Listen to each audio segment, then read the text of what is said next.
Hello दोस्तों, आपका स्वागत है आपके अपने YouTube channel read speed knowledge में। और आज के इस वीडियो में हम देखेंगे संस्कृतिकरण। इसके अंतर्गत हम देखेंगे संस्कृतिकरण किसे कहते हैं, अवधारणा, संस्कृतिकरण की आलोचना, संस्कृतिकरण की विशेषता।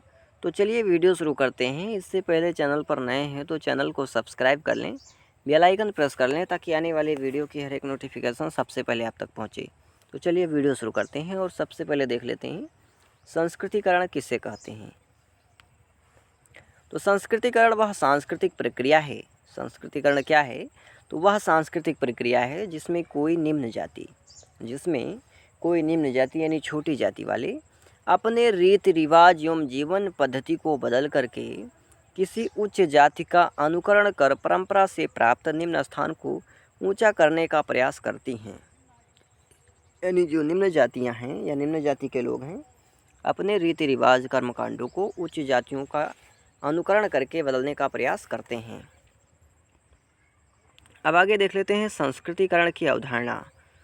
तो संस्कृतिकरण की अवधारणा एम श्रीनिवासन ने अपनी पुस्तक चेंज ऑफ मॉडर्न इंडिया में दिया है। यानी किस पुस्तक में दिया है? तो चेंज ऑफ मॉडर्न इंडिया में दिया है। इनके अनुसार संस्कृतिकरण वह प्रक्रिया है। संस्कृतिकरण क्या है? तो वह प्रक्रिया है जिसके द्वारा कोई निम्न जाति या हिंदू यानी किसी निम्न जाति का हिंदू या जनजाति प्रायः द्विज जातियों का या अन्य उच्च जातियों की दिशा में अपने रीति रिवाजों, कर्मकांडों, विचारधाराओं, रहन सहन आदि को बदलता है। यानी जो कहने का अर्थ ये है कि जो छोटी जाति के हिंदू हैं या जनजाति हैं वह द्विज जातियों में या किसी अन्य उच्च जातियों के रूप में अपने रीति रिवाजों को, कर्मकांडों को, विचारधाराओं को, रहन सहन को, पहनावा आदि को बदलने का प्रयास करते हैं कि हम भी ऊंचे जातियों जैसा बन जाएं। यही कहलाता है संस्कृतिकरण। संस्कृतिकरण का प्रभाव भाषा, साहित्य, विचारधारा, संगीत, नृत्य, नाटक, कर्मकांडों आदि में देखा जा सकता है। यानी जो जातियाँ, छोटी जातियाँ, निम्न जातियाँ या जनजातियाँ उच्च जातियों का अनुकरण करती हैं वे उच्च जातियों की भाषाओं को बोलना शुरू कर देती हैं। वैसा पहनावा वगैरह उनका चेंज हो जाता है। अब आगे देख लेते हैं संस्कृतिकरण की अवधारणा की आलोचना कैसे की गई। तो संस्कृतिकरण की आलोचना के प्रमुख बिंदु निम्नलिखित हैं। इसको कुछ बिंदुओं में समझने का प्रयास करेंगे। इसमें पहला है संस्कृतिकरण के प्रभाव से दलित संस्कृति लुप्त प्राय हो गई। यानी जो दलितों की संस्कृति थी वो लुप्त प्राय हो गई क्योंकि जितने भी दलित थे उसमें संस्कृतिकरण के कारण वे उच्च जातियों में कन्वर्ट होते चले जा रहे हैं। दूसरा है संस्कृतिकरण की प्रक्रिया संपूर्ण भारत में नहीं दिखाई देती है। यानी जो संस्कृतिकरण की प्रक्रिया है ये भारत के कुछ ही भागों में दिखाई देती है, संपूर्ण भागों में दिखाई नहीं देती है।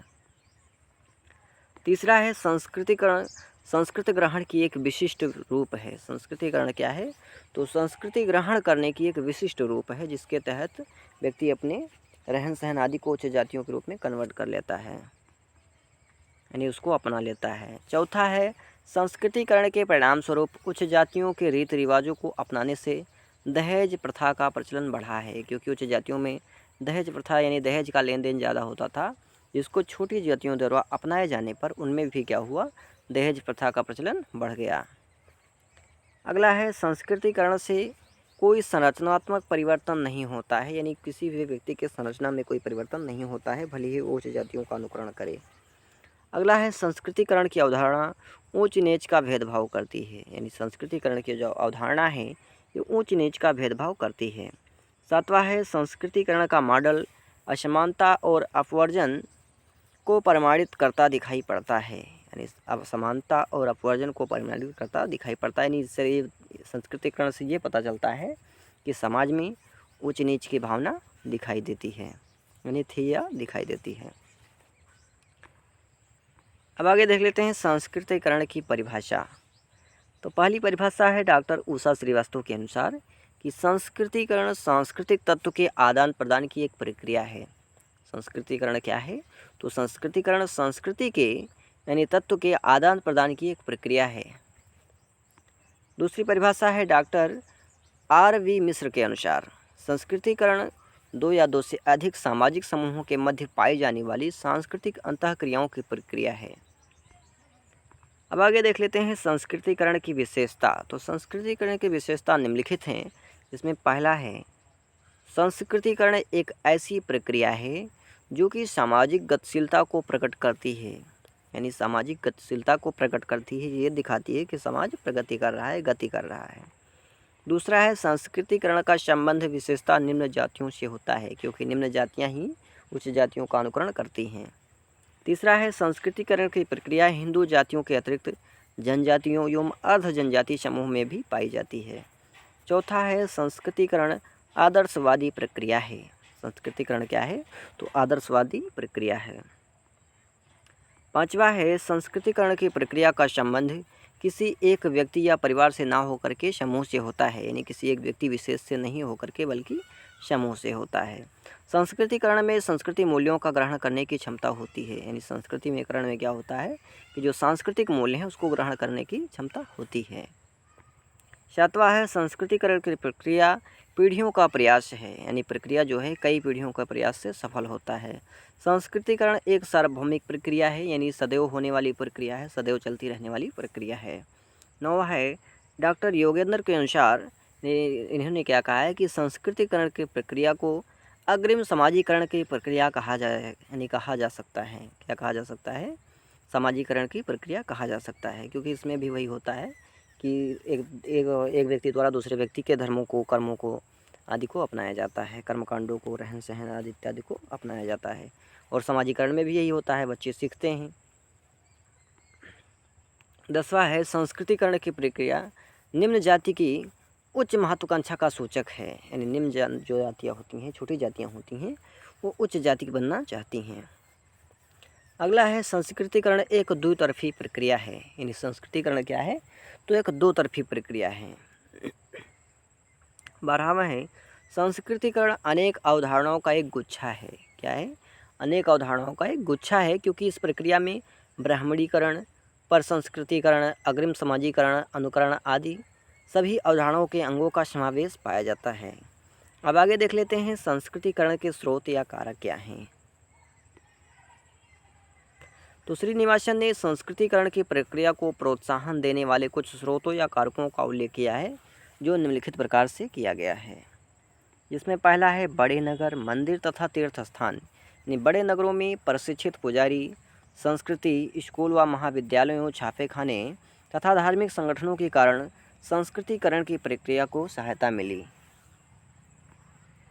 दूसरा है शिक्षा, यानी शिक्षा संस्कृतिकरण की प्रक्रिया को प्रोत्साहन देने वाला एक प्रमुख कारण है। निम्न जातियों में शिक्षा का प्रसार होने पर भी शिक्षित व्यक्तियों में उच्च जातियों की जीवन शैली को अपनाने की इच्छा प्रबल होती है, यानी जो छोटी जाति वाले होते हैं, जब वो शिक्षित हो जाते हैं तो क्या करते हैं, वो बड़े आदमी, जो बड़े व्यक्ति होते हैं, उच्च जाति वाले होते हैं, उनके रहन सहन आदि को अपनाने का सोचते हैं, जिससे उनमें क्या होती है, ये भावना प्रबल हो जाती है कि हमको भी संस्कृतिकरण करनी चाहिए। अब इनके जैसा दिखेंगे, हम ऐसा ही बोलेंगे, ऐसा ही पहनेंगे, ऐसा ही खाएंगे, ऐसी प्रक्रिया उनमें प्रबल हो जाती है। ये सब शिक्षा के माध्यम से होता है। अगला है नगरीकरण। भारत में औद्योगिकरण की प्रक्रिया के कारण ही नगरों का निर्माण हुआ, यानी औद्योगिकरण की प्रक्रिया के कारण नगरों का निर्माण हुआ। नगरों में जातीय भेदभाव में कमी पाई जाती है, इस कारण उच्च जातियों का निम्न जातियों पर नियंत्रण स्थिर हो गया और निम्न जाति के लोग अपनी जाति को छुपा करके उच्च जाति में सम्मिलित होकर के उनके रहन सहन, खान पान, कर्मकांड तथा जीवन शैली को अपना लेते हैं। अगला है संचार तथा यातायात के साधन। संचार तथा यातायात के साधन संस्कृतिकरण को प्रक्रिया को प्रमुख स्रोत रहे हैं, यानी संस्कृतिकरण की प्रक्रिया के प्रमुख स्रोत रहे हैं। इसके कारण संस्कृतिकरण की प्रक्रिया देश के विभिन्न भागों तथा समूहों में फैलने लगी। लोग एक स्थान से दूसरे स्थान सरलता से पहुंचने लगे और वहां की संस्कृति को ग्रहण करने लगे, यानी संचार और यातायात के साधन के महत्व यही है। इससे क्या हुआ, यानी एक दूसरे व्यक्तियों के संस्कृतिकरण का हस्तांतरण हो जाता है। इन कारकों के अतिरिक्त आर्थिक सुधार, सामाजिक सुधार आंदोलन, नवीन संविधान एवं कानून आदि ऐसे अनेक कारक हैं जिन्होंने संस्कृतिकरण की प्रक्रिया को प्रोत्साहित किया है। अब आगे देख लेते हैं संस्कृतिकरण से उत्पन्न समस्याएं क्या हैं। तो संस्कृतिकरण की प्रक्रिया ने अनेक जटिलताओं, विषमताओं तथा समस्याओं को जन्म दिया है।